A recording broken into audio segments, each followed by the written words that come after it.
Bonjour à toutes et à tous et bienvenue dans Focus, le format interview de Digital Marketing for Pro. Alors si vous découvrez ce podcast, Digital Marketing for Pro, c'est une émission conçue pour aider les professionnels du marketing à challenger leur stratégie et les rendre toujours plus performantes. Notre mission, elle est simple, vous donner les clés pour mieux comprendre les évolutions du marketing digital et surtout savoir comment les transformer en actions concrètes. Alors pour cela, nous avons imaginé deux formats complémentaires. Tout d'abord, le résumé de l'actualité digitale. Tous les 15 jours, on décrypte les temps forts du marketing en moins de 30 minutes. Un format clair, synthétique, pour rester à jour sans y consacrer des heures. Et puis il y a Focus, le format du jour, le format où l'on prend le temps. À chaque épisode, on part d'une vraie question, celle que se posent les marketeurs face à une nouvelle tendance, un changement d'algorithme, un outil, une évolution du marché. On invite un expert, on creuse, on challenge les certitudes, on confronte des promesses à la réalité opérationnelle.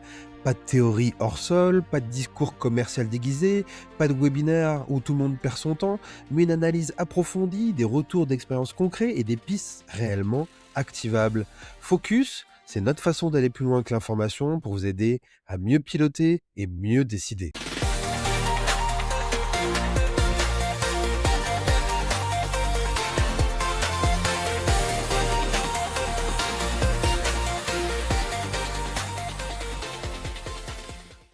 Le digital a profondément transformé le marketing. Il a ouvert de nouveaux territoires d'expression, de nouveaux formats, des leviers plus accessibles, plus rapides à activer, souvent moins coûteux à déployer que les supports en marketing traditionnels. Mais surtout, il a apporté quelque chose de décisif, la capacité de mesurer. Pour la première fois, les équipes marketing ont pu relier leurs actions à des résultats chiffrés. Trafic, conversion, chiffre d'affaires. Et avec cette, donnée, quelque chose a changé dans les entreprises. Le marketing a tout simplement gagné en crédibilité. Quand on explique en comité de direction qu'une campagne LinkedIn a généré 200 000 € de chiffre d'affaires, on rend l'impact du marketing tangible. On parle enfin le langage du business et naturellement, les freins à l'investissement se lèvent. Mais aujourd'hui, cette promesse de précision est de plus en plus questionnée. Entre les biais des plateformes publicitaires, la complexité croissante des modèles d'attribution, la multiplication des points de contact, les silos internes entre CRM, analytics et finances, et la pression toujours plus forte des directions financières, la mesure de la performance marketing est devenue à la fois centrale et aussi fragile. On a des dashboards de plus en plus sophistiqués, des indicateurs de plus en plus précis. Mais est-ce que cette précision est synonyme de vérité? Ou est-ce qu'on confond parfois performance mesurée et la performance réelle? Alors la vraie question, c'est la question de cet épisode. Peut-on encore faire confiance à notre ROI? Pour en parler, j'ai le plaisir d'accueillir Olivier Guillaume. Olivier fait tout simplement partie des pionniers du Web Analytics en France. Il travaille depuis plus de 15 ans sur les problématiques de mesure de performance marketing et commerciale. Il a accompagné de grandes organisations comme Vinci, le Stade de France, Honda ou encore Coyote. Il a quasiment vu naître Google Analytics. Il a vu l'explosion de l'attribution et de ses dashboards ROI. Et aujourd'hui, il invite les entreprises à revoir leur manière de lire la performance. Bonjour Olivier. Salut Kevin. Merci d'avoir accepté, notre invitation. Merci d'avoir accepté, d'échanger sur un sujet aussi complexe. Hem On a plein de choses à se raconter, on va essayer de vulgariser au maximum, on va essayer de donner un maximum d'exemples. Je sais, que tu es, très fort pour la pédagogie, donc tout le monde va comprendre, les sujets, de web analyse et l'enjeu qu'on a aujourd'hui en 2026. Mais avant de rentrer dans, l'explication, est-ce que tu peux nous raconter un peu ton parcours et comment aujourd'hui on peut te t'afficher comme l'un des premiers web analystes en France? Alors déjà, avant toute chose, déjà, je suis très touché et très honoré d'être là, donc merci. Et effectivement, c'était en 2008-2009, donc c'était un autre monde. C'était à l'époque où, j'ai commencé à l'époque où en fait, Google venait, de racheter une boîte qui s'appelle Urchin, donc pour créer, la technologie Google Analytics. Et à l'époque, voilà, on c'était un peu le début de la partie, measurement, performance, et on était dans un à l'époque une pensée qui est largement contestée aujourd'hui, qui est de dire c'est génial le digital, je peux tout mesurer et avoir en direct, quasiment en temps réel, mes performances marketing et digital au sens large. Et donc moi, en fait, Olivier, j'ai suivi ce train-là au fil des années.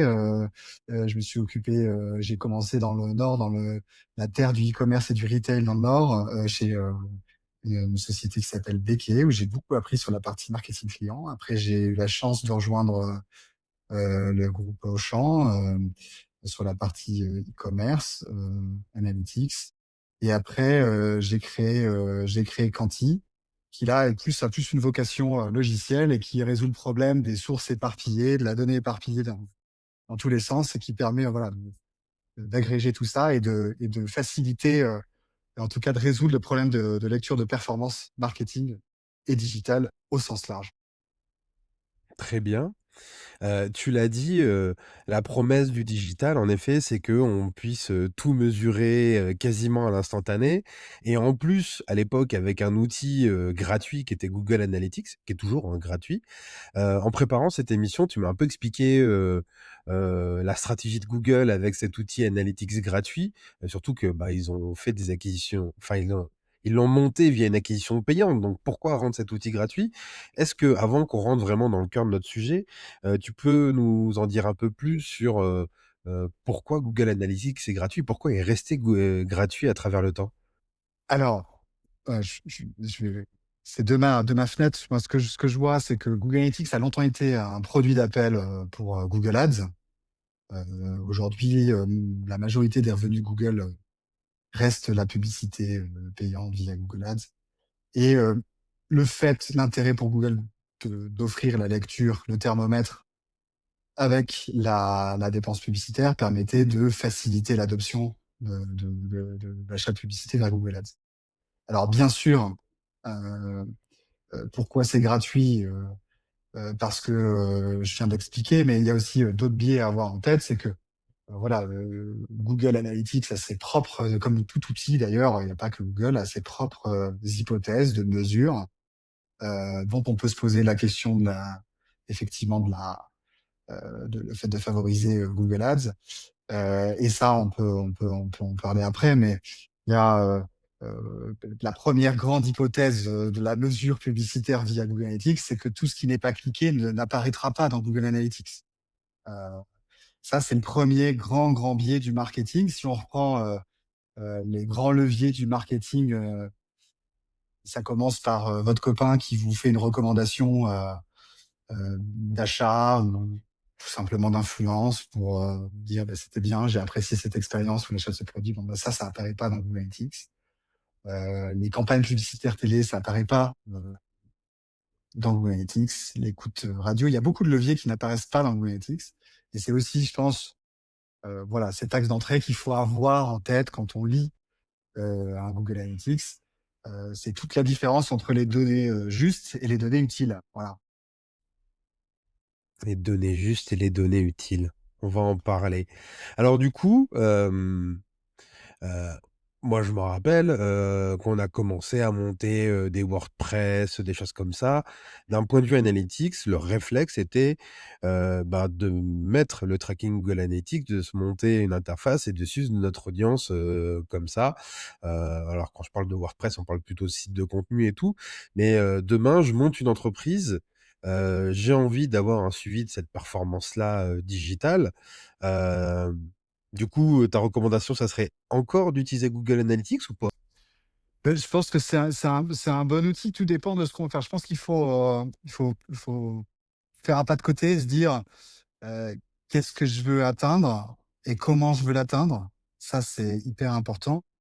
Je pense qu'il faut commencer par se poser ces questions-là et ça dépend vachement ça dépend beaucoup du type de business dans lequel on est. Par exemple, je ne sais pas si vous êtes e-commerçant, quand et votre stade ça dépend aussi de votre stade de maturité. Quand vous commencez, vous mettez un premier budget marketing sur la table. Je pense que ce qu'il faut pas perdre de vue, c'est de garder la mesure, vraiment top line macro, parce que c'est celle-là qui compte, hein. ce que vous avez dans le compte en banque, c'est ce que vous avez dans votre order management qui fait foi. Et je pense qu'après, il faut essayer de, si vous voulez un niveau plus fin, ça peut être utile, Google Analytics ou autre, hein, d'ailleurs, il y a d'autres outils qui existent, mais c'est de toujours garder la lecture de Google Analytics en rapprochant le global, parce que de temps en temps, vous pouvez avoir des performances dans l'écosystème Google Analytics qui soient euh, flatteurs pour Google, flatteurs pour certains leviers, alors que vous voyez rien au global. Et donc, c'est bien de le mettre toujours en confrontation de la réalité client et business. Est-ce qu'on peut se dire que si notre activité, et notre marketing est principalement organique, on fait pas d'investissement publicitaire, est-ce qu'on peut se dire qu'un Google Analytics correspond, enfin répond à des besoins, très, basiques d'audience, les pages les plus vues et j'ai pas besoin d'aller plus loin à partir du moment où je fais pas d'acquisition payante?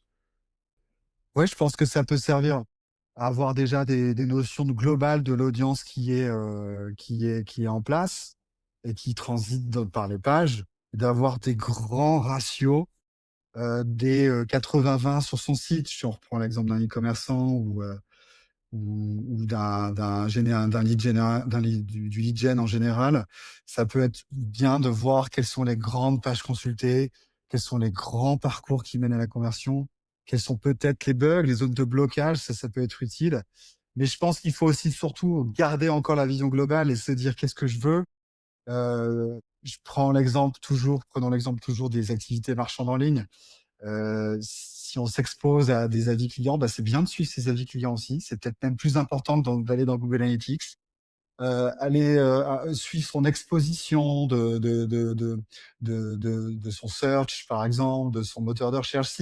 Si on vend de l'équipement, par exemple, et qu'on est exposé à des concurrents et qu'on se bat sur la bataille des moteurs de recherche, je pense que Google Search Console peut être un bon entrant. Et, euh, et voilà, je pense aussi, moi, bêtement, à quand on a exposé des sujets très comparables, des produits très comparables, aller faire un relevé de prix sur 3 permanents de ses concurrents dans un simple Google Sheet, ça peut être très utile aussi. Voilà, je pense qu'il faut essayer de se dire, encore une fois, quelle atteinte de l'objectif je veux, quels sont mes niveaux secondaires que je veux performer, sur lesquels je mets l'effort financier humain pour atteindre l'objectif et de bien suivre ça. Et c'est surtout d'attendre, parce que le marketing, ça n'arrive pas tout de suite. Donc, il faut se donner des séquences de 6 mois, des séquences de 3 à 6 mois. Pour les grandes organisations, je dirais même jusqu'au pluriannuel. Il faut avoir des stratégies dans le temps et essayer de mettre des paris dessus. Aujourd'hui, on a de moins en moins de signaux qui permettent de capter le parcours des visiteurs. C'est de plus en plus faux, de plus en plus contesté, comme je disais en intro.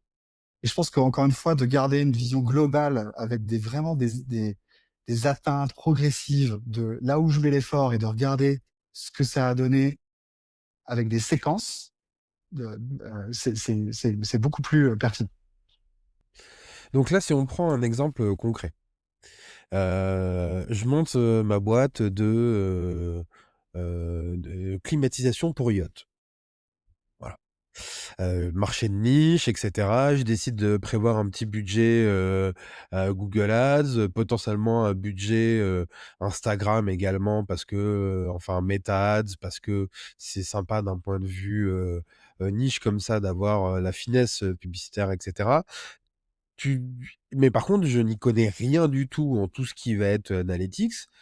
Tu me recommandes de faire quoi pour, être certain de suivre, les bonnes métriques et d'avoir une vue un 1 dashboard de suivi? Mais je pense que si dans ton cas précis, c'est dans le cas d'un lancement et que le parti pris pour vendre des climatisations sur des yachts, donc il y a un contexte B2B, enfin un contexte de génération de leads puis ou converti du digital. Il faut essayer je pense, de partir de l'exposition, de comment en fait mes clients vont me mettre dans le paysage de l'offre. Donc ça peut être Search Console, ça peut être de l'organique, les leviers organiques. Donc on va regarder ces leviers-là. Et les outils SEO, quoi. Exactement. Je pense que, heu, j'irais même jusqu'à dire que même regarder ce qui se passe sur les fiches My Business, l'exposition des Google My Profile, des fiches business sur Google peut être intéressante. Ensuite, la génération de leads qui se fait online, a priori, dans ton exemple, bah, je pense qu'effectivement, un outil d'analytics peut être intéressante. Ça, c'est le deuxième grande typologie de données. Et puis après, il y a la troisième qui est très importante aussi, c'est celle de la partie comment je fais pour animer mon lead et comment je fais pour le convertir, parce que ça va pas se faire en une fois. Et donc ça, il y a tout ce processus-là après la conversion online, qui est très importante. Et après, il y a un dernier point qu'on fait pas trop, mais qui est très important, c'est sur les clients, de leur demander comment en fait ils avaient pris connaissance de l'offre, comment ils avaient découvert finalement l'activité naissante. Et ça, c'est hyper important. Et les entreprises le font très bien souvent en B2B. Vous demandez à un sales B2B comment ils ont connu les clients, il sait vous répondre. Vous demandez ça à un client B2C, il le sait déjà un peu moins. Et ça, c'est un cas, je reviens un peu sur ce petit détail, voilà, de partir du cas de l'exposition générale, combien j'ai fait d'impressions, est-ce que les gens ont globalement été intéressés, taux de clic, etc. Combien j'ai fait de visites, est-ce qu'ils ont réussi à naviguer sur mon site, et après, est-ce que j'étais bon commercialement pour transformer mes leads, et est-ce que la source de mon lead était vraiment une source qualifiée en marketing. Et donc, il y a bien vraiment trois typologies de données à regarder, je pense. C'est vraiment ce hors du site, le marketing, on dit souvent top funnel, c'est-à-dire vraiment l'aspect marketing d'exposition, de diffusion, d'influence. Là, Awareness. voilà, l'awareness, la capacité à convertir cette awareness en piste de vente, hein, en permission à contacter un lead, qui fait partie du marketing de la permission encore. Et puis la partie vraiment sales, qui a la transformation en plusieurs rendez-vous, vraiment c'est et afin après de reboucler ça avec une qualification post-achat.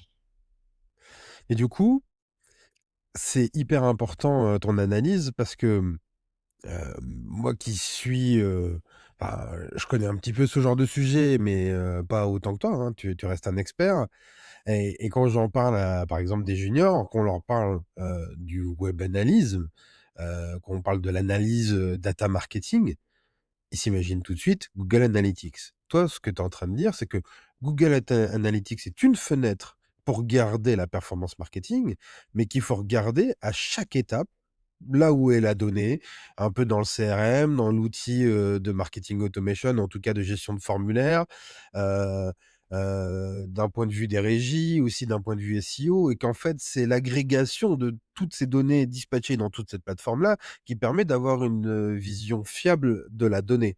Et c'est ça que j'ai compris. Tu me dis si je dis Oui, n'importe quoi? oui, c'est ça mon propos, c'est vraiment, enfin de ces 15 années, à avoir regardé de ma fenêtre, hein, ce qui se passait, c'est que il faut pas plonger dans l'outil et faut pas plonger dans la promesse des éditeurs de logiciels, et pourtant c'est un éditeur de logiciels qui vous le dit.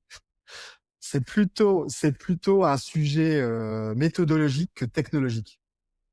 Il faut vraiment bien prendre son temps, ou bien respirer en se disant, «Qu'est-ce que je veux voir?» Et c'est vraiment si on raisonne hors contrainte, qu'est-ce qu'il me faudrait comme données très simples? Parce qu'il faut savoir aussi, il y a un sujet, en fait, clé aussi qu'on voit, dans les organisations, c'est plus il y a d'outils, plus c'est complexe et moins on fait de choses. Parce que, heu voilà, on a multiplié les thermomètres. J'ai mon outil de SEO, j'ai mon outil, d'attribution, j'ai mon outil d'analyse de la voix client, j'ai plein d'outils. J'ai Google Analytics 4 qui traîne, j'ai, aussi j'en ai mis un deuxième parce que j'étais pas sûr, de la donnée. J'ai remis le server side, j'ai ma CMP, en fait, c'est hors consentement. Je sais plus si c'est avec consentement. Enfin bref, il y a plein de complexités. Dès qu'on met un outil, on se dit: «Ah, ça va me résoudre plein de trucs», mais en fait, ce qu'on oublie, c'est que ça ramène aussi beaucoup de problèmes. Hem, Ça, il faut maintenir ces outils, il faut que les gens, en fait, soient formés, sachent qu'il faut les récupérer. Donc je pense qu'avant de rentrer dans ce genre de décision, il vaut mieux se dire: «Mais qu'est-ce que je veux vraiment?» Et je vais vraiment aller chercher dans les outils ce que je veux. Souvent, on peut être pris au piège du côté un peu, gadget, qui est de dire: «Bah, parce que Google Analytics me dit de lire ce rapport, alors je dois renseigner, en données ce rapport».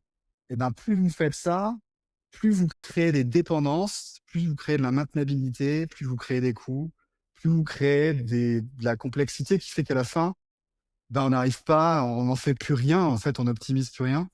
Et si voilà, on se pose les bonnes questions en amont, je pense que, alors c'est très facile à dire maintenant, le faire, mais en tout cas, je pense que commencer sa réflexion dans un tableur, vas-y, si j'ai ces trois tableaux-là en entrée, je serais déjà super content. Et surtout, se poser la question de, au-delà de qu'est-ce qu'il faut mesurer, qu'est-ce que je dois pas mesurer. Je pense que c'est bien aussi d'exclure des choses en disant, je reste dans mon 80-20, je regarde si déjà j'arrive à optimiser avec ce que j'ai, et après j'itère. Je pense qu'il faut pas confondre lancement et optimisation. Au début, quand on n'a rien, on se lance avec le 80-20, avec très peu de choses, et si jamais on voit qu'il y a un levier de performance et d'optimisation, là, on investit, quoi. Voilà. C'est un peu ma Le, recours. le 80-20, tu fais référence à la loi de Pareto, mais du coup, mis dans un contexte digital. Oui, c'est ça, c'est que je pense que euh, si on se dit, j'ai, je sais pas, allez, j'investis sur des plateformes d'affiliation, je fais un peu d'event online, je fais un peu d'event offline et j'investis en SEO, ben, voilà, je pense qu'il faut prendre les 80% de là où on met l'investissement et de regarder ces 80% et s'outiller sur ces 80% s'il le faut. Et on laissera ces 20%, on les traitera dans un deuxième temps. Mais je pense qu'il faut essayer de garder ça en tête et mettre les outils en aval d'une réflexion et pas en amont. Voilà. Ok. Alors, moi, je me mets à ma propre place. En plus, c'est une discussion qu'on a déjà eue dans une relation de partenaire par le passé, etc. Euh, J'ai un outil qui s'appelle Google Analytics. J'ai un outil de Market Auto. J'ai un outil de CRM. J'ai également des outils, enfin de la data également dans tout ce qui est régie, etc. Donc tu me dis, bah typiquement, si je fais ma pub sur Instagram, je vais regarder sur Meta Ads les perfs de ma pub. Je sais que ça va me faire des clics. Donc du coup, derrière ces clics-là, s'ils ont converti, je vais regarder dans Google Analytics que je mets aussi en parallèle avec mon logiciel marketing. Et après, je regarde dans mon CRM, donc je suis déjà sur ma troisième ou quatrième fenêtre, voir si ce lead-là, il a converti, etc. Ça, je comprends bien la logique. Par contre, et c'est déjà une problématique qu'on a déjà rencontrée, c'est que sur ces quatre fenêtres, je peux avoir des informations très différentes. Meta peut me dire, ah oui, mais en fait, on t'a envoyé 50 clics. Google me dire, bah, moi, en fait, de cette source-là, j'en ai que 30. Mais par contre, sur ces 30-là, tu as fait tant de soumissions de formulaires que je n'arrive pas à mettre en corrélation avec mon outil marketing. Et en fait, à chaque fois, tu as des chiffres différents parce que tu as des référentiels différents. Donc, je comprends très bien ta recommandation qui est d'aller sur du multi-outil, mais comment, en fait, tu arrives à faire le lien entre tous les outils puisqu'ils n'ont pas le même référentiel? Alors, déjà, sur la question des référentiels, effectivement, la manière de s'attribuer du chiffre d'affaires dépend des outils. Et donc, ce qui fait qu'on a des hypothèses de mesure différentes. Donc, si vous allez dans Google Ads, vous faites des campagnes Google Ads, vous faites regarder votre chiffre d'affaires, il y a des hypothèses d'attribution qui vont être les leurs, souvent post-click 30 jours. Et donc, si ça veut dire que si quelqu'un a cliqué ou vu, ou d'ailleurs ça peut être le cas aussi, vu une annonce sur les supports de Google et qui passe par chez vous, en fait, Google va dire c'est grâce à moi qu'il a fait la vente. Ça, c'est un premier point. Pareil sur Meta, si vous voyez sans cliquer une publicité et que vous allez commander sur Meta, il va s'attribuer le chiffre et y compris pour les outils routeur email etc. Moi, je pense qu'il faut revenir et là, on peut partir dans quelque chose de super compliqué, très coûteux, chronophage, qui est les logiques d'attribution, euh, alors voilà, on va pas rentrer là-dedans, mais il y a plein d'hypothèses d'attribution. Est-ce que c'est le premier qui a cliqué? Est-ce que c'est le dernier? Est-ce qu'on pondère les éléments? Est-ce qu'on fait du marketing mix modeling, etc. Si on reprend le cas très simple de dire qu'est-ce que je veux mesurer, en fait, déjà sur cette partie publicitaire dont tu viens de parler, on peut se dire que sur les plateformes, ce que je veux, c'est de la diffusion. Je veux la diffusion et de l'interaction. Donc, je peux déjà partir de mon KPI impression, taux de clic, taux d'interaction avec mon Instagram, avec mon Meta, mon Google, etc. Et c'est ça que je veux. Je veux faire du bon marketing. Je veux que ça interagisse. Là, j'en suis sur la partie awareness. Après, je descends, j'isole. Donc là, je suis sur je parlerai après de comment on crée la tuyauterie pour avoir ces données, mais ça, on peut déjà rester là-dessus. Et on a des objectifs, en fait, de diffusion, d'exposition. Est-ce qu'on est visible? Après, il y a l'objectif du site. L'objectif du site, c'est une fois qu'il a des visites, c'est de euh, voilà, convertir ces sites, faire en sorte qu'on arrive à passer de l'awareness à un désir d'achat ou de conversion. Et dans ce cas-là, on regarde des indicateurs de taux de conversion, d'audience générale sur le site, par où il rentre, etc. Et après, sur le CRM, j'ai vraiment un effet tunnel où j'ai une piste de vente et après, je le, je le, je regarde comment j'ai été en capacité de succéder des rendez-vous et de faire la vente. Pour avoir ces données-là, alors, le truc, c'est que ces données sont éparpillées. Alors, c'est justement la problématique de Quanti, hein. On va pas faire la pub, mais c'est quand même un peu ce qu'on fait. Et, donc, on va Au en parler. passage. Mais en gros, voilà, en fait, tout ce qu'on dit, c'est que dans les organisations, la donnée est éparpillée. Ils peuvent pas avoir cette vue de vérité qui fait que toutes les personnes de l'organisation regardent dans la même chose. En fait, dans les organisations, souvent, vous avez la personne du marketing qui regarde GAK, dans le marketing client, il regarde leur CRM. Le CFO regarde un chiffre d'affaires après net, après retour, si on prend les commerçants, etc. Le directeur général il demande quels sont mes chiffres, et puis il a une réponse différente par, par direction. Et ça, c'est vraiment infernal, quoi. Je pense que ça, les personnes qui nous écoutent, ceux qui ont des réunions le lundi matin s'en rendent compte. On n'en sort pas et on est dans des discussions de thermomètre et de boussole plus que d'optimisation. Comment je fais parce que ce qu'on veut, c'est vraiment de se dire comment on fait un meilleur marketing, comment on fait de la meilleure performance commerciale et digitale. Et en fait, il y a plein d'outils aujourd'hui qui existent, même en dehors de Quanti, hein, qui permettent d'agréger les données au même endroit. Alors, il se trouve que nous, on a pris le parti pris de faire ça dans Data Warehouse. Vous mettez ça au même endroit, vous vous connectez, ça aspire toutes les données éparpillées, ça la met au même endroit. Et comme ça, en fait, vous avez une lecture centralisée des sujets. Voilà. Une fois que vous avez ça, vous avez défini en amont, comme je l'ai dit, vos bons KPI de suivi. Ça peut être dans des outils de BI, dans des tableurs, dans des Google Sheets, peu importe. L'idée, c'est que vous regardiez tous la même donnée. Parce que comme ça, on peut discuter de la même chose. Ça, c'est le deuxième point. Et après, enfin, je ne sais pas si tu as prévu de parler de sujet d'IA, mais il y a aussi un grand point qu'on voit arriver, qui est déjà le présent, donc qui est aussi de plus en plus le futur, c'est que il y a beaucoup de données granulaires qu'un être humain peut pas analyser. Enfin, en tout cas, c'est difficile. Si je prends une longue traîne de landing page, si je prends des catalogues produits à rallonge, si je pense des mots-clés Google Ads ou SEO, analyser les perfs très fines de ça pour optimiser vraiment dans le détail les sujets, c'est très difficile. Et donc là c'est vrai que les technologies aident beaucoup, c'est que alors, je suis quanti c'est ça, enfin, pouvez connecter, rendre disponible cette donnée au LLM. Et là, le LLM fait bien son travail de aller explorer la performance dans ces niveaux très granulaires de données pour synthétiser la performance.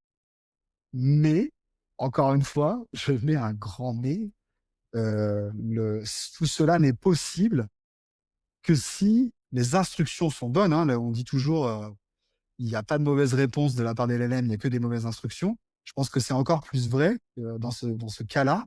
Il faut vraiment bien savoir ce qu'on veut en amont. D'où la question, j'en reviens à mon premier sujet, je me répète beaucoup, mais des objectifs, de bien savoir ce qu'on veut et quels sont les efforts qu'on met pour atteindre ces objectifs.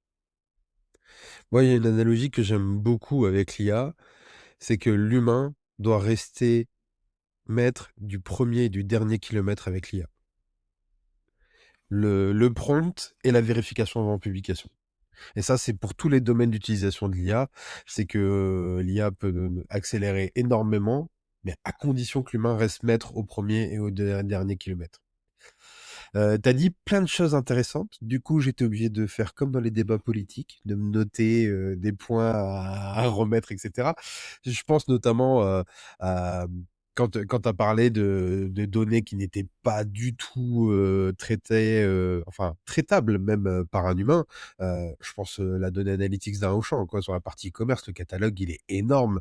Si tu as envie d'avoir des vraies métriques, pour en sortir, bah, à l'époque, tu étais chez Auchan, il y avait pas de l'IA, mais j'imagine qu'aujourd'hui, ils fonctionnent vachement là-dessus, pour essayer de sortir, de la donnée fiable. Ouais, c'est ça et je pense que même plus généralement, toutes les organisations, sont confrontées à ça, très rapidement, en fait. On va reprendre moi, j'aime bien ton exemple d'une personne qui se lance ou qui, j'aime bien parler aussi des problématiques des PME, tu vois? Parce que je pense que c'est aussi des gens qui sont exposés à ça. Les grands comptes, tu vois, on peut se dire, ouais, c'est bon, ils ont des équipes, ils sont outillés, et je pense qu'ils ont aussi leurs problèmes, leurs défis, leurs challenges. Mais il y a aussi toute voilà, ces gens qui ont pas ces équipes-là, pas ces dimensionnements d'outillage et qui sont pourtant des catalogues de plusieurs milliers de références.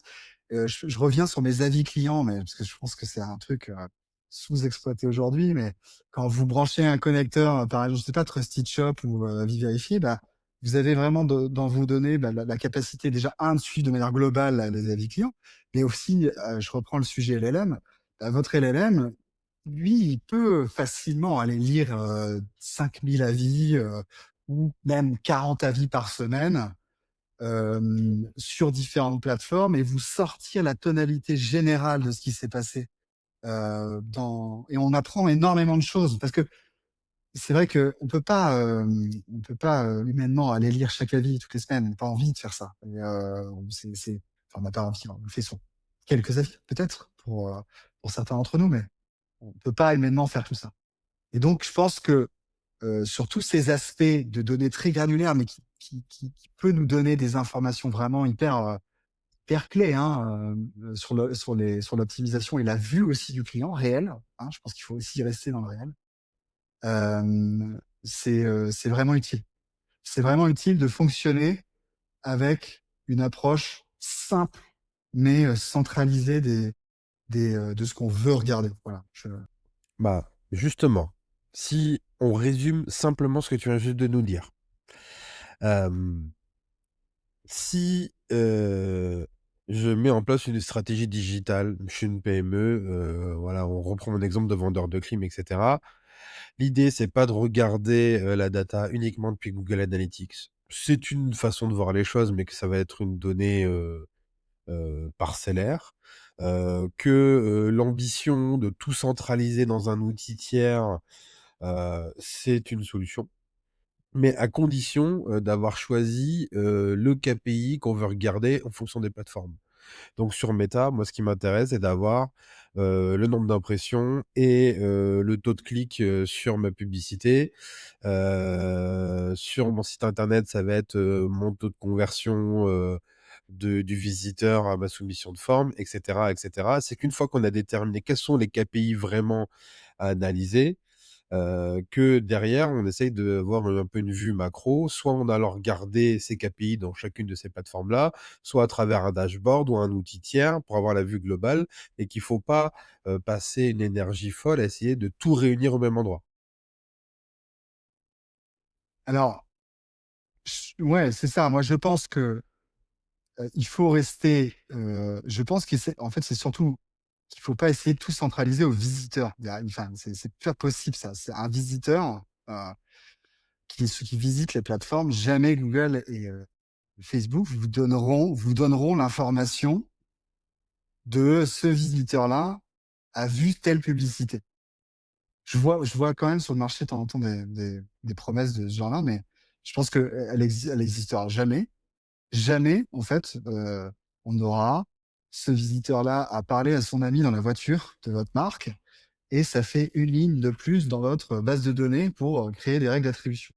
Ça n'existe pas, ça n'existera jamais et ça existe de moins en moins parce que même sur l'aspect mesurable, Google a de moins en moins de signaux. Vous avez le multi-device quand il y a un client qui prend son téléphone, qui va sur son ordinateur, qui change de browser, qui va sur sa tablette, peu importe.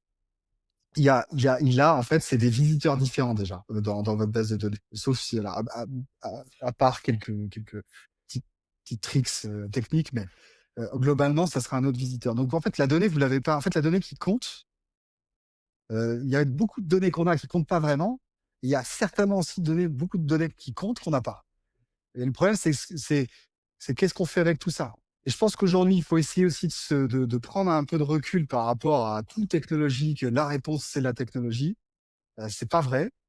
Il y a plein d'organisations qui ont fait un très très bon marketing, qui sont des grands succès commerciaux, qui avaient finalement, qui n'avaient pas de meilleurs outils que les organisations. Voilà, donc c'est vraiment pas une question outil, c'est vraiment une question euh, approche, j'en reviens là-dessus. Et je pense qu'aussi que, par exemple, on peut prendre aussi un autre exemple de ce qui arrive là, ça va être encore plus vrai, mais je pense que la publicité dans OpenAI, dans ChatGPT, c'est une publicité au CPM. Et ça veut dire ce que ça veut dire. Ça veut dire que ChatGPT, alors ça reste encore marginal, mais ils vont pousser de l'affichage. Donc, ils vont pas pousser les gens à cliquer.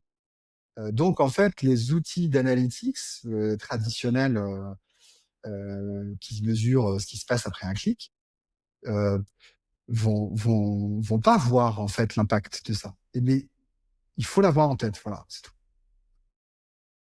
Alors c'est très clair. Je vais même parler encore plus clair en citant notre exemple commun avec Olivier. Olivier, on s'est connus à l'époque où je m'occupais du marketing du Stade de France. Et je suis arrivé dans une entreprise qui avait un pilotage vraiment au doigt mouillé. On va pas se mentir. Je me rappelle très bien de mes premiers mois au Stade de France en disant, bah, il y a une régie avec qui on a l'habitude de travailler, elle nous relance pour savoir si on va retravailler avec eux cette année. Qu'est-ce que vous en pensez? Elle me dit, ouais, bah, la campagne, ça a marché. Je dis, ok, on a quoi comme chiffre? Il dit, bah, on a vu un pic sur le nombre de demandes. J'ai fait, ok, donc là, le niveau de data, c'était ça. Et moi, j'arrivais avec une ambition qui était bah, il y a quasiment 10 ans, hein, enfin à quelques années près, mais pour dire que aussi beaucoup de choses ont évolué entre-temps, de se dire bah moi je suis dans un écosystème Salesforce. J'ai Google Analytics, on utilise beaucoup de notre principaux canal d'acquisition payant, c'est Google AdWords. Je veux tout centraliser dans un Google Analytics pour dire, bah, Google Analytics me dit sur l'investissement d'argent que j'ai mis, ça m'a fait tant de soumissions de formulaires et tant de parties e-commerce, etc. Et on avait travaillé avec Olivier là-dessus. Sauf que si je comprends bien ce que tu me dis, aujourd'hui, tu ferais plus du tout la même recommandation qu'il y a 10 ans. Alors, c'est- on avait travaillé vraiment la conversion on-site, etc. Et c'est vrai, c'était le canal important. Très bien. Effectivement, aujourd'hui, le contexte mesure a changé. C'est extrêmement dégradé. Et là, on pouvait encore croire quelques promesses qui étaient de se dire, bon, je vais pouvoir tout, à peu près tout mesurer. J'ai mon client. En fait, mon consommateur, mon client, il a un device, il a un ordinateur, il est vraiment, le taux de multi-device était très faible. J'avais pas d'adblocker, j'avais pas de, Data privacy. j'étais dans des mécaniques de distribution de mon produit, de mon service qui étaient très monocanal. Euh, J'avais pas trop de concurrents, les avis, je m'en fichais un peu. Là, ok. On peut considérer qu'on se remet dans une approche un peu à l'ancienne, très orientée Google Analytics only. Je pense que maintenant, il faut dépasser ça, parce que voilà, je pense que la mesure des comportements clients dépasse largement le cadre de ce que peut mesurer Google Analytics. Et c'est tout l'objectif de ce podcast, c'est de se reposer cette question-là de le suivi de ROI comme on pense généralement en ROI, donc c'est la vision d'il y a 10-15 ans, de dire bah, je mets 1 000 € dans AdWords, combien ça me fait en chiffre d'affaires derrière, en bénéfice net, etc. C'est toute la question qu'on se pose aujourd'hui. Et donc, si on a envie de rentrer vraiment dans le cœur du truc, on l'a dit, le calcul de ROI, c'est aussi, et je le pense sincèrement, rendu le marketing encore plus crédible à l'intérieur des entreprises, que les comités de direction ont pris la mesure de la puissance business que peut avoir le marketing. Et donc là, aujourd'hui, vis-à-vis de ce que tu me racontes, moi, j'ai mon PDG demain qui vient me voir et qui me dit: «OK, comme prouve-moi que les, je vais donner un chiffre complètement, aléatoire pour éviter qu'on croie que c'est de la vraie donnée. Un chiffre, sur ton budget de 25 millions d'euros de chiffre d'affaires, enfin 25 millions de budget marketing, ce qui est loin de ce que je gère. Heu Est-ce que c'est rentable, de mettre 25 millions sur la table? Comment tu fais pour savoir si c'est rentable ou pas? Qu'est-ce que tu leur racontes? Potentiellement, tu dois faire de l'éducation sur cette notion de ROI qui évolue. J'aimerais bien avoir ton expertise parce que moi, je peux t'assurer que la vision qu'on avait il y a 10 ans au Stade de France, c'est toujours la vision des grands patrons, dans les boîtes aujourd'hui, hein. Ouais, ouais, bien sûr. Et alors ta question, elle est intéressante, c'est parce qu'il y a plusieurs stades aussi dans lequel tu es dans l'entreprise. Je réponds à ta question concrètement. Je pense qu'il faut dézoomer sur ces aspects-là. Moi, je dis, si on reprend notre sujet, ce que tu disais assez bien, globalement juste et précisément faux. À un moment donné, tu te dis, j'envoie, je lance une action, je monte un service digital marketing, je mets euh, plusieurs centaines de milliers d'euros sur la table. Je suis un grand compte, je suis dans le groupe Vinci, tel que tu viens de le citer. Euh, je lance une équipe. Quand tu regardes trimestre par trimestre, en fait, sur des grands comptes comme ça, ils ont une activité finalement beaucoup plus prévisible qu'un petit. Ils ont des taux de croissance marché qui se répliquent assez facilement.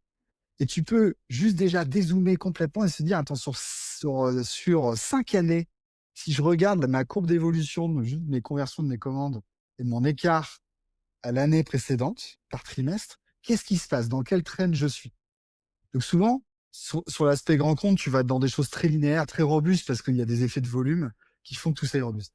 Si tu mets en face de cette tendance générale, la partie hausse des coûts structurelle, publicitaire, etc., tu vas avoir, je sais pas, en 2021, ils ont lancé le digital, ils ont mis des équipes, des coûts, etc. Tu vas avoir une inflexion de tes coûts, en fait, sur ça. Et ben en fait, tu vas pouvoir voir déjà de manière globale, générale, sans partir micro, mais à ton directeur général, tu vas pouvoir lui dire, eh ben, tu vois, on était sur une traîne naturelle de plus 5. Bah, dès qu'on a mis une inflexion de coût de 2 millions de 2 millions d'euros par an ou de quelques centaines de milliers d'euros par an, j'ai laissé passer ça sur la courbe top line générale. Donc, je peux en fait déjà essayer de manière globale estimer ce qu'a été la dépense de mon budget marketing.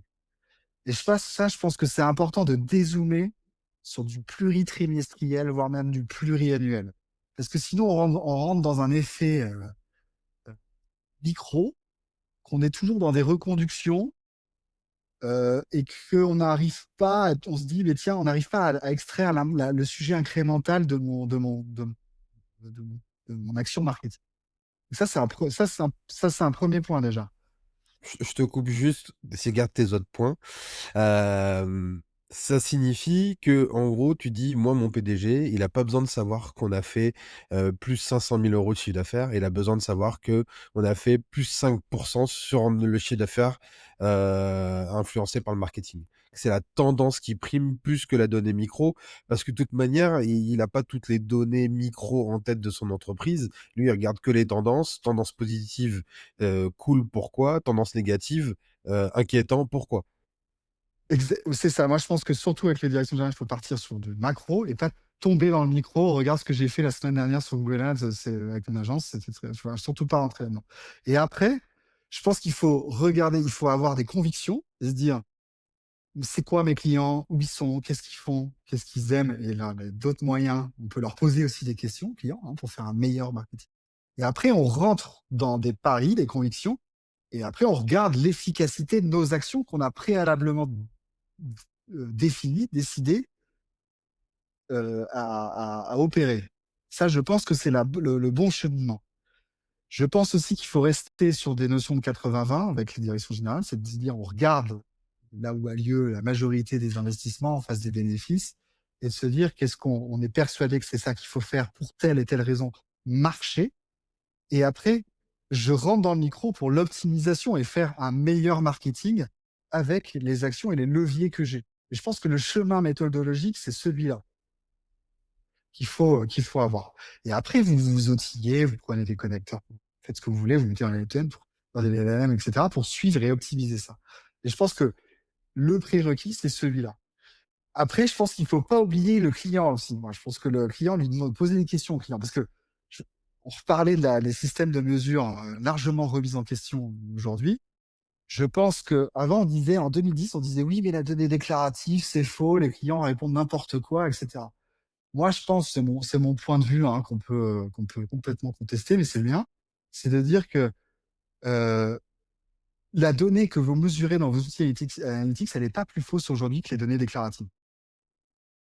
Si vous demandez en page, je sais pas, on va prendre l'exemple du Stade de France. Je trouve que sur la partie VIP, loge, question de loge B2B, je trouve que de demander aux clients de manière aléatoire, il y a des bonnes façons de le faire encore, on va pas rentrer dans le détail, mais déjà de post-conversion sur la page de confirmation de commande, de conversion, de dire mais comment vous nous avez connus? Est-ce que c'était par rapport à un événement? Est-ce que c'était une publicité en général? Est-ce que c'était une recommandation? Je pense que ça, même si c'est faux, entre guillemets, c'est hyper utile. Parce que on va pouvoir déjà confronter d'où il vient pour il a été répondre ça. Parce que quand vous avez 30% des gens qui vous disent c'est une recommandation et que dans les 30%, la moitié venait en trafic de Google Ads, ça remet vraiment en question l'investissement aussi Google Ads. Ça permet de vraiment se dire, ah mais attendez, en fait, il venait d'une reco, mais c'est quand même Google Ads qui l'aspire. Ça permet de voir un petit peu les choses. Deuxièmement, ça vous permet de voir dans les tendances, parce que même si c'est faux, si on se dit que c'est faux, qui répond un peu de manière fausse, enfin, pas toujours juste, en tendance, cette fausseté, elle reste constante. Et donc si, par exemple, vous faites une pub radio, vous dites, bon bah voilà, j'ai mis la pub radio, il y avait 10% des gens qui cette année ont dit, je suis venu par la radio. Bah, si l'année prochaine, pour la même question, c'est 5%, on peut se dire, toute chose égale par ailleurs, j'ai quand même perdu la moitié de mon efficience ou gagner un peu d'efficience. Et je pense que même de manière globale, ça permet déjà de voir, de comprendre des choses avec de la donnée très simple qui est celle aussi de demander au client ce qu'il en pense. C'est aussi un faisceau à prendre en compte qui est. Et donc là, tu rajoutes une nouvelle complexité dans les enseignements qu'on en tire aujourd'hui, c'est que l'analyse de la data digitale, de la data marketing, ça se fait sur le long terme. Alors voilà, moi oui, oui, je pense que c'est, on peut toujours, ça fait partie de débats de plusieurs dizaines d'années, ça, mais euh, faire un marketing sur un plan. Alors ça, moi je pense que ça dépend un peu. Si vous êtes sur un sujet purement équipement, prenons un cas SaaS. Je fais un outil d'emailing SaaS. Je pense que c'est un sujet d'équipement. Vous vous positionnez sur du Google Ads pour être là, vous pouvez quand même avoir des retours de perf assez rapides sur ce type de canal marketing quand même. De ça, vous pouvez rapidement voir si l'action de promouvoir son service, son produit sur un sujet comme Google Ads, un équipement, on peut rapidement avoir des éléments de réponse sur la performance ou non, est-ce que ça a marché. Sur des sujets où il faut non pas se mettre dans un sillage ou dans un flux de commandes ou de recherche, ou alors être visible et faire du marketing beaucoup plus proche de ce qu'on se disait sur le branding, l'awareness, là, ça se fait pas en 3 semaines. Euh, il faut, euh, euh, il faut être capable de d'investir sur des plans pluritrimestriels et voire même sur plusieurs semestres avant de voir des choses. Et il faut bien avoir en tête si dans les budgets qu'on fait, est-ce que bah, ce canal-là, pour tenir plus de 6 mois, est-ce qu'il il est hors de portée ou non?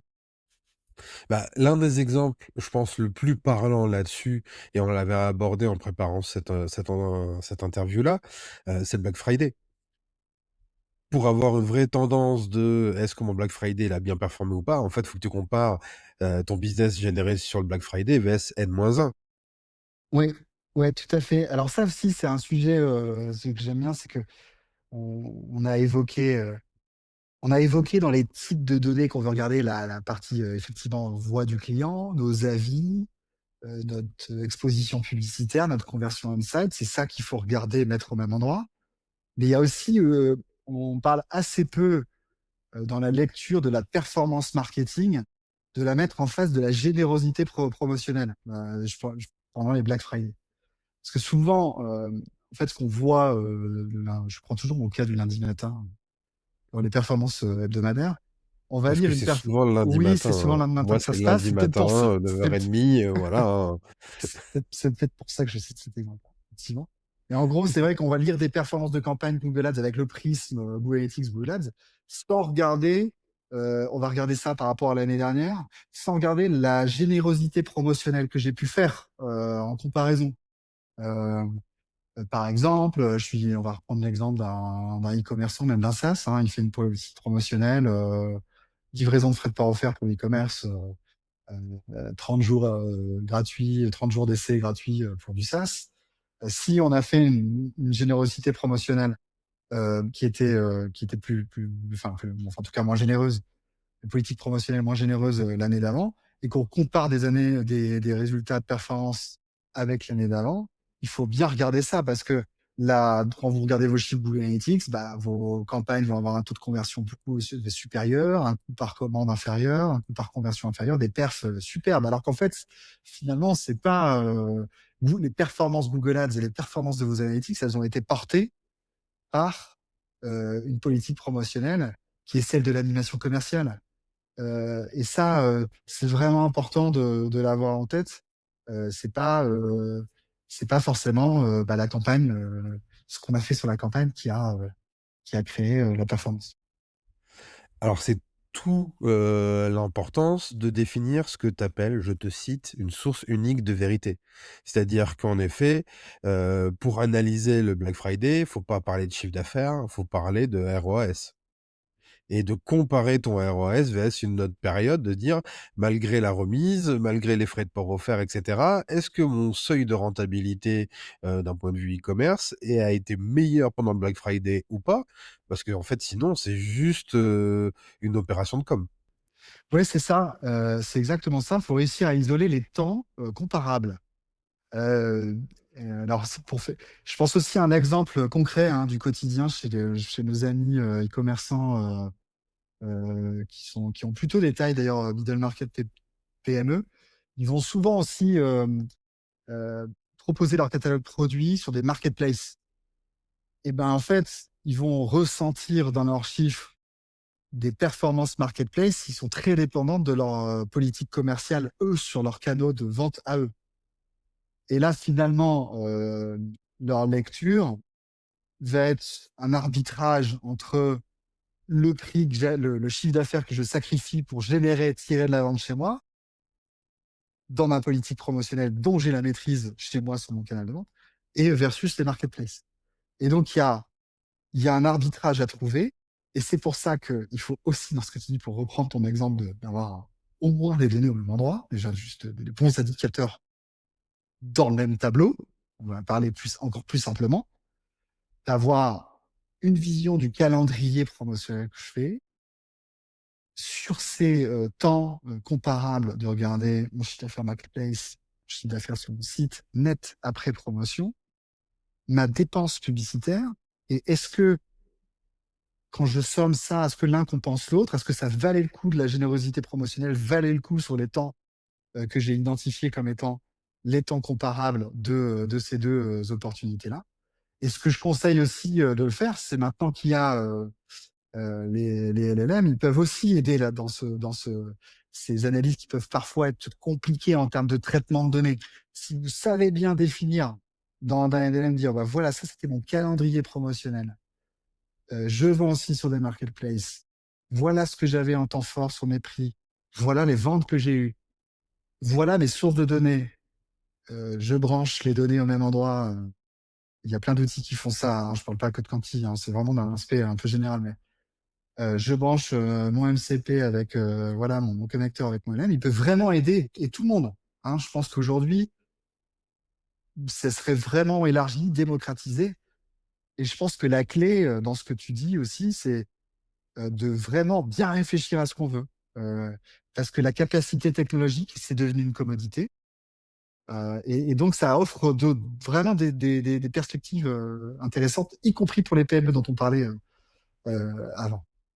Mais c'est exactement ce point-là que j'aimerais creuser peut-être pour terminer notre échange. Mais euh, au final, avoir des chiffres, c'est facile. Avoir des bons chiffres, c'est facile. Mais comment on fait pour identifier les chiffres les plus pertinents, nos fameux chiffres de référence, de se dire, bah, en fait, au lieu de parler de chiffre d'affaires, tu parles de bénéfices nets, etc. Parce qu'on se rend bien compte, notamment avec ton exemple du Black Friday, que on peut avoir des chiffres extrêmement fiables, donc technologiquement fiables, et prendre quand même des mauvaises décisions, quoi. Comment on fait pour identifier les bons chiffres et avec la bonne interprétation? Parce que j'ai souvent aussi tendance à dire qu'un chiffre, il y a tout le temps deux, voire trois façons de le lire et que c'est aussi le storytelling que tu fais autour du chiffre qui va lui donner le sens d'interprétation. Alors oui, c'est vrai, c'est d'autant plus vrai si tu remets ces chiffres et la gouvernance de ces chiffres à ton outil plutôt qu'à ce que toi tu veux. Je me répète beaucoup, hein, mais c'est Mais c'est bien, vraiment. au moins Mais tout le c'est, monde va bien comprendre le truc. il y a vraiment. Je pense que si on part de la direction stratégique générale, je pense qu'aujourd'hui vous prenez un e-commerçant, prenez le directeur général, la directrice générale de ce e-commerce. Il sait à peu près ce qu'il veut. Franchement, honnêtement, généralement, ils savent où ils veulent aller. Honnêtement, ils savent où ils veulent aller. La mesurabilité de savoir si on a atteint les étapes, parce qu'il y a des étapes dans un cap, hein. Je veux partir, c'est un peu comme je veux partir en voiture de Paris à Marseille. Je vais faire une pause à Beaune, je sais pas. Enfin voilà.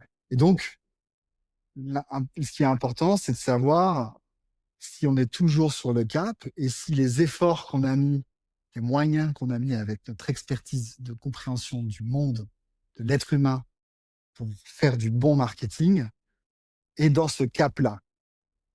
Et je pense que ça part de l'objectif stratégique, macrologique. On descend sur des sujets très simples, mais je pense qu'on n'a pas besoin de beaucoup d'indicateurs. De temps en temps, c'est 5 indicateurs max. On peut commencer en un à zéro, commençons par trois. Et voilà, si l'objectif de la direction générale, c'est de dire, bah, de toute façon, on est très bon en fidélisation, notre enjeu, c'est qu'on peut être plus engagé sur le recrutement de nouveaux clients. Bon, ok, comment de manière globale est-on capable de mesurer qu'est-ce que c'est quoi un nouveau client? Parce que déjà ça te le répète, mais pour un e-commerçant, c'est quoi un nouveau client? C'est un client qui n'a pas commandé depuis 6 mois, puis 12, puis 18 mois. Euh, voilà, il y a déjà se mettre d'accord sur cette définition première. Et une fois qu'on a fait ça, la technologie, euh, voilà, peu importe, les collecteurs de données, enfin, ça va être très facile finalement d'aller chercher. Et on va s'apercevoir, souvent ce qui se passe, c'est que quand on part du global, de la vue macro pour descendre au micro, les données dont on a besoin, finalement, elles sont pas si nombreuses que ça. En fait, on a juste besoin de les mettre au même endroit. Et après, c'est peut-être dans le pilotage au quotidien qu'on a besoin de rentrer dans des choses plus fines, de descendre dans des outils un peu plus spécifiques. Mais en tout cas, on a besoin je pense que mon grand conseil, c'est de rester très simple, très low-tech aussi sur l'aspect pilotage et de vraiment suivre le cap de la direction générale. Ok.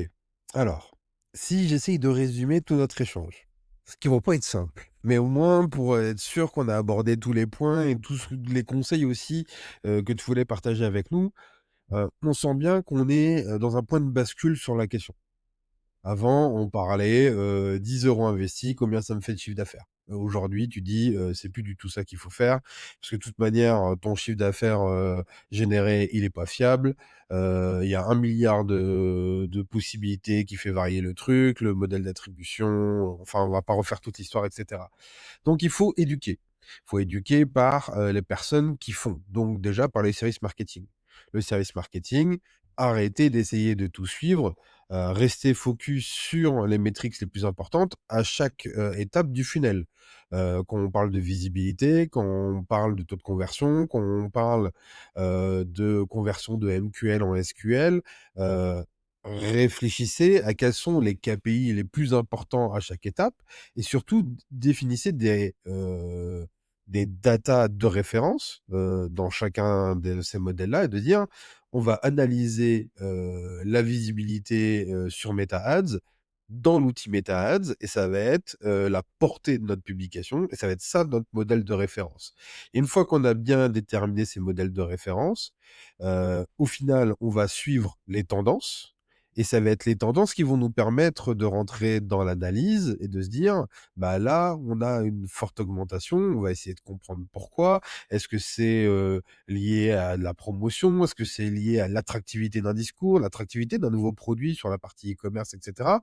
Ou est-ce que c'est lié vraiment à un truc qu'on a changé dans nos paramètres?» Donc de bien aussi de référencer toutes les actions qu'on peut faire qui peuvent influencer les tendances et surtout, heu, ce marketing-là, c'est de s'assurer de bien interpréter les chiffres en ayant une vue à 360 la plus globale et surtout de faire de la pédagogie aussi en interne auprès du top management pour leur dire, «Arrêtez, de faire 1 + 1 = 2 parce qu'en fait dans le digital 1 + 1 = 3, 4 ou 5 en fonction de là où vous regardez». Nous, ce qui va nous intéresser, c'est la tendance et ce qui intéresse au final les grands patrons, ce sont les tendances. Tendances, baissières, tendances, augmentation exponentielle, c'est ça qui va prendre vraiment, l'attention. Est-ce que j'ai tout résumé ou il manque une notion? Alors je rajouterais, une légère précision. Bien sûr. Généralement, ce qu'on conseille, c'est de se mettre d'accord dans un tableur, dans un simple Google Sheet et dans un Excel, de ce qu'on veut voir. Parce que voilà, pour un conseil un peu concret, parce que déjà, le tableur en Excel, tout le monde l'utilise dans l'organisation, hein, tout le monde sait ouvrir un tableur. De la direction générale jusque, la personne plus junior qui vient d'arriver. Et ça, c'est un premier point et ça permet de rentrer, voilà, dans une logique où, on s'est vraiment bien mis d'accord et après, on déroule sur la donnée. Déjà, les discussions se créent autour d'un tableau et je pense que ça permet de vraiment, rester simple parce que tout outil qui amène de la complexité crée non se en plus des coûts, crée des pertes de temps et décrédibilise le leadership. C'est ça aussi que les effets, les coûts cachés de la complexité dans les organisations, c'est cela. C'est quand vous êtes directeur marketing, vous avez fait confiance, vous avez acheté une promesse d'un outil, et qu'elle est, remise en question, heu, par d'autres outils, par d'autres hypothèses de calcul et cetera et on est rentré par la technologie, on est décrédibilisé après, hein, après dans ce qu'on vise. Donc si on se met d'accord en amont, de la manière la plus simple possible, on gagne un peu de temps. Super. Merci beaucoup pour tous ces conseils. Hem, on arrive sur la fin la fin de l'interview, et c'est la partie la plus compliquée pour toi parce qu'il va falloir que tu répondes de façon brève aux questions. Et si tu réussis l'exercice, tu auras le droit à avoir ta petite minute promo. D'accord? OK, Hem, vendu, vendu. pour celles et ceux, qui veulent, creuser, le sujet analytics et cetera, est-ce que tu as une ressource que tu recommandes? Une vidéo, un podcast, une étude, un livre, alors un livre, j'imagine que pas trop, ou quoique, je sais pas. Ah si, alors oui, tiens, alors, je pense que sur la partie, marketing, heu Et j'en profite pour remercier, à mon avis, même David Saïd m'a fait, d'avoir fait découvrir ce livre. C'est Drayton Bird, Le marketing, une affaire de bon sens. C'est un livre qui est très vieux, mais qui rappelle les très grands fondamentaux de la distribution à distance dans les années 80. Je pense que ça permet de revenir sur les fondamentaux. Sur la partie, encore une fois, lecture, sur la partie simplicité et comment éviter les pièges de l'obésité et l'inflation de la complexité dans les organisations, il y a un super livre de Yves Morieux qui s'appelle Smart Simplicity, qu'il faut lire en plusieurs fois parce qu'il est un peu coton, mais qui vaut le temps de lecture. Euh, mais bien sûr, je conseille ton podcast, Kevin, c'est évident. Ah, c'est gentil, quel âge Mais oui, box. non, mais je pense que pour rester à jour de ce qui se passe, je pense que c'est super ton point hebdo, notamment que C'est tu gentil. fais, le format Focus. Je te remercie encore pour l'invitation. Je pense que l'épisode avec Sébastien Brossois, Focus, précédent, avant moi, était hyper intéressant. Et donc, moi, je recommande d'écouter ça.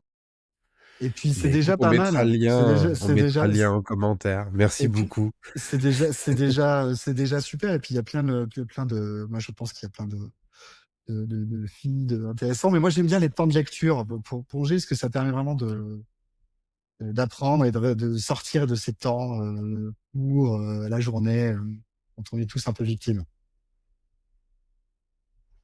Toujours en essayant d'être encore un peu plus rapide sur la Encore un peu plus réponse, rapide, ça marche. parce On va qu'après tu essayer. vas louper ton train, Mhm. hein. Ton quick win préféré pour améliorer la mesure marketing là, quand tu arrives sur un compte. Lire les avis clients et lire les avis clients et demander au client jusqu'à quel coût par conversion il estime que Google Ads n'est plus rentable. Hein. Voilà. Écoute, moi je pense que non, non, mais je pense que pour simplifier ça, lire les avis clients et regarder les tendances de hausse des CPC, l'outil payant comme des plateformes payantes comme Google Ads, Meta, Et sur je plusieurs pense années. aussi que ton conseil, qui est une technique marketing vieille comme le monde, de dire, bah, vous avez converti, mais qu'est-ce qui vous a amené jusqu'à nous, est aussi un super bon quick win, parce qu'en fait, c'est simple à mettre en œuvre. Et parfois, on se dit que le levier, c'est le SEO. Et au final, ce que retient le client, c'est pas le SEO, c'est la pub LinkedIn qu'il n'a pas cliqué, mais qu'il a vu, et qui est derrière, il est venu euh, qu'il est venu en recherche par la marque, etc. Et du coup, en termes de perception d'impact, de dire, bah, ok, ma publicité LinkedIn, elle ne marche pas, mais en fait, bah, si elle marche, c'est juste que les gens, ils n'ont pas cliqué dessus, à comprendre pourquoi. Il y a peut-être des sujets de créa, de composition et tout, et que ça permet de redonner de la valeur un peu à ce côté très omnicanal des stratégies marketing. Tout à fait. Euh, la leçon la plus marquante que tu retiens de ces dernières années en matière de web analyse, c'est quoi? Alors, la leçon, alors j'en ai déjà parlé, hein, mais je Oui. pense que si je devais résumer de manière très concise, c'est que la donnée la plus simple et parfois considérée comme étant fausse peut être la plus utile. Ok.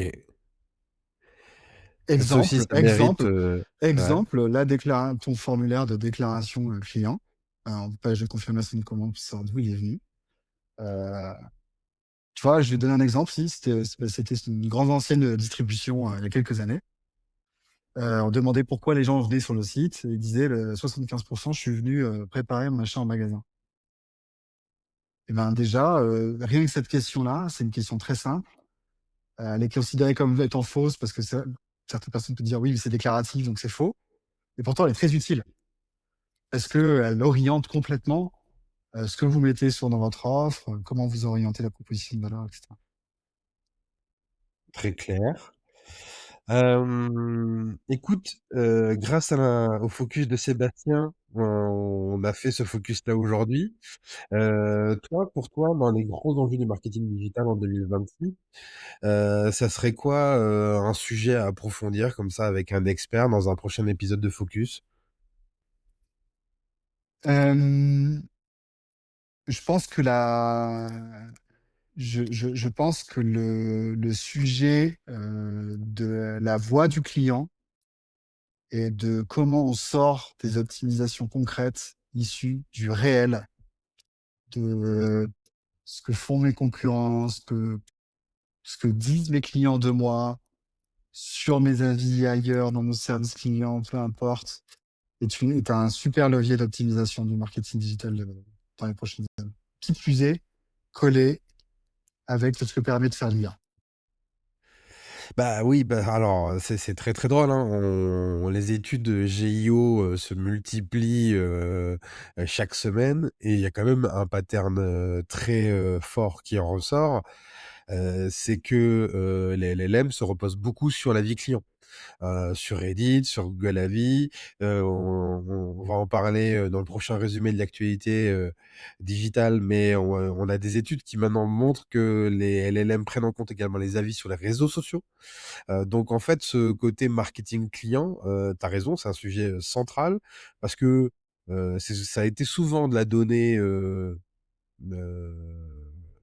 sous-estimée. Mhm. C'est vrai. Et aujourd'hui, elle est remise aussi au premier plan grâce au GIO. Donc une bonne piste pour un épisode de Focus. Faut que je trouve le bon interlocuteur. Merci Olivier. Euh, Avec plaisir. Allez, c'est ta petite minute promo. C'est à toi. Parle-moi de ce que tu as envie de ce que tu as envie. La minute promo, ah bah, écoute, c'est juste une corollaire de tout ce qu'on vient de se dire, hein. C'est vrai que si vous voulez rassembler vos données, les données qui comptent vraiment au sein d'une source de vérité, qui permettent à toute l'organisation de regarder dans le même sens, vers le même cap, sans complexité, bah nous, voilà, on aide à faire ça, concrètement, à des coûts accessibles à tous. Donc voilà, nous, on aimerait bien être vraiment la solution, enfin, en tout cas, couplé à des méthodologies, faire en sorte que, voilà, on puisse vraiment revenir à quelque chose de simple, efficace, pragmatique et contribuer à cette dynamique-là via les sources uniques de vérité et ce que nous permet d'IA avec Quanti. Et ben donc du coup, comment on fait pour te contacter si on a envie d'en savoir plus sur ce que Quanti peut faire pour aider à mieux lire la data? Eh bien, si vous allez sur mon LinkedIn ou sur quanti.io, vous demandez un rendez-vous, je me ferai un plaisir d'échanger. Faut pas avoir peur. Si on n'est pas là, on peut aussi simplement échanger sur les problématiques avant de rentrer dans des discussions plus orientées solutions et ce qu'on propose sur notre offre. Donc voilà, je suis accessible, disponible, faut pas hésiter. Et je confirme, je pense que ça s'est vu sur cet épisode, Olivier est tout simplement passionné par son métier il parle bien volontiers du métier sans forcément pousser un truc à vendre absolument. C'est pas, c'est ça l'avantage des passionnés, on n'est pas sur de la vente très agressive. Donc n'hésitez pas à faire un premier échange avec Olivier. Promis, il vous le facturera pas. Enfin, en tout cas, pas sur le premier.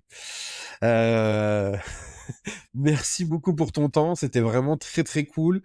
J'ai appris plein de trucs, j'espère que vous avez appris plein de trucs également. Et puis maintenant, je vais faire ma conclusion. Merci, j'en profite pour te remercier et remercier tous ceux qui nous écoutent. Et encore une fois, je suis très honoré d'avoir été invité. Merci encore. Merci à tous d'avoir écouté cet épisode de Focus jusqu'au bout. Si cet échange vous a permis de prendre du recul sur votre manière de mesurer la performance marketing, alors notre mission, elle est remplie.